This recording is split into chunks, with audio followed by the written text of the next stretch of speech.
অনেক বড় ভক্ত বাংলা ফিল্ম ইন্ডাস্ট্রিজ, আমি ওকে গুরু বলে মানি, ওনাকে আমি গুরু মনে করি। এই ছবিটা আদতে এত সুন্দর ছবি হয়েছে, মানে কোনো বোরিং ফিল্ম মনে হবে না, যতবার দেখবো ততবারই দেখতে মনে চায়। ভাই ঈদের দিন থেকে আমি এখানে 3বার দেখেছি। বরবাদ ছবি কঠিন ছবি হয়েছে। শাকিব খান যা দেখাইছে বাংলাদেশে নায়ক হয়ে অন্য কোনো নায়ক এগুলা কল্পনাও করতে পারবো না ভাই। শাকিব খান যখন সিনেমা করা বাদ দিব, আমি সিনেমা দেখাই বাদ দিব। বরবাদ 2-3 কিলোমিটার এরকম হইব। আমরা ফার্স্ট যখন দেখছি, সেকেন্ড টাইমও দেখছি, তো এখন নিয়ে তৃতীয়বার দেখতেছি। যতবার দেখি ততবারই ভালো লাগতেছে। বোরিং ফিল্ম মনে হয় না। আসলে মুভিটা অন্যরকম টাইপের একটা মুভি করছে। না চেকা গাই নাই, কিন্তু চেকা গাওয়ার অনুভূতি আমরা এমনিতে নিতেছি। এই ছবিটা আদতে এত সুন্দর ছবি হয়েছে, মানে কোনো বোরিং ফিল্ম মনে হবে না, যতবার দেখবো ততবারই দেখতে মনে চায়। এই ছবি নিয়ে যদি বলতে চাই, যে বলা শেষ হবে না, এত সুন্দর ছবি করছে। এটা দেখেন, ইটালি বাহিরে যে জায়গা যাচ্ছে সে জায়গা মনে হচ্ছে যে একটা ঝড় হয়ে আসছে। ইটালিতে আমরা দেখেছি, এখন এখানে তো মানে 2-3 কিলো পথ তারা সিরিয়ালে আছে, খুব কষ্ট করে টিকিট পাইছি। আরো কত ভাই দাঁড়ায় রয়েছে, তাদের জন্য অপেক্ষা করছে। কি অবস্থা আসলে 2 কিলোমিটার অবস্থা তো আলহামদুলিল্লাহ 14 তারিখে আসছিলাম, গত 14 ফেব্রুয়ারিতে আসার পরে টিকিট পাইনি আর কি। 2-3 বার টিকিট লাইনে দাঁড়াইছিলাম, তো ধাক্কা ধাক্কা খেয়ে চলে গেছি, টিকিট পাই নাই।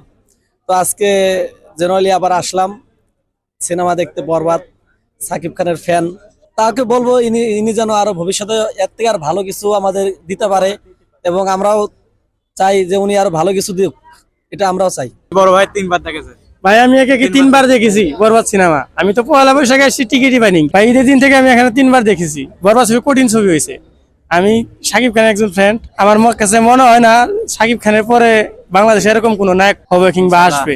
শাকিব খান যা দেখাইছে বাংলাদেশে নায়ক হয়ে অন্য কোনো নায়ক এগুলা কল্পনাও করতে পারবো না ভাই। তাই আমি জানাই শাকিব খান আরো ছবি করুক, আরো 5-10 বছর, আরো 5-10 বছর লিড দিক। তাদেরকে অবশ্যই দেখতে চাই, কিন্তু আমি চাই আমার মনে থেকে চাই আর কি, আমার মনের একটা শাকিব খান, অপু বিশ্বাস কিংবা বুবলির এই দুজনে নিয়েই আবার সংসার শুরু করুক, কিংবা ওরা সংসার জীবনে আসুক।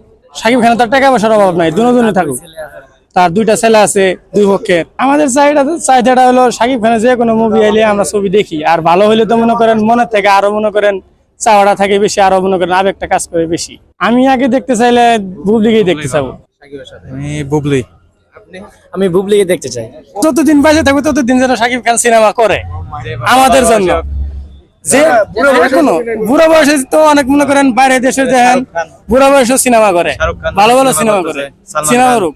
শাকিব খান যখন সিনেমা করা বাদ দিব, আমি সিনেমা দেখাই বাদ দিব। বরবাদ ভাই ফার্স্ট টাইম ভাই বরবাদ ভাই আপনি?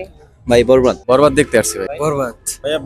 বরবাদ আসলে ছবিটা দেখার আগ্রহটা এখনো কমে নাই মানুষের, এবং কি আমার মনে হয় যে কোরবানির আগ পর্যন্ত এই ছবির হিট থাকবেই। তার ভক্ত যে এখনো আসে, মানে বাংলাদেশে কি পরিমাণ যে ভক্ত আছি আমরা, সে দেখুক। নেক্সট টাইমে আমাদেরকে আরো ভালো ভালো মুভি উপহার দিক, সেটা আমরা চাই। তিনি কোনো পরিচালনাকে আমার মনে হয় না, কারণ তিনি যে কথাগুলো বলে, ঠিক আছে, ও মানে সামনে পাইলে, মানে আমারই মনে চায় যে কিছু একটা বলি, ঠিক আছে, কিন্তু ওদের তো সামনে পাওয়া সম্ভব না, এই জন্য কিছু বলার মতন মানে থাকে না আর কি, রাস্তা থাকে না। ইকবাল কোনো পরিচালকই হইতে পারে না, ওর কথাবার্তা মানে পরিচালকের মধ্যে পড়েই না। না, আমি অনেক বড় ভক্ত বাংলা ফিল্ম ইন্ডাস্ট্রিজ, আমি ওকে গুরু বলে মানি, ওনাকে আমি গুরু মনে করি।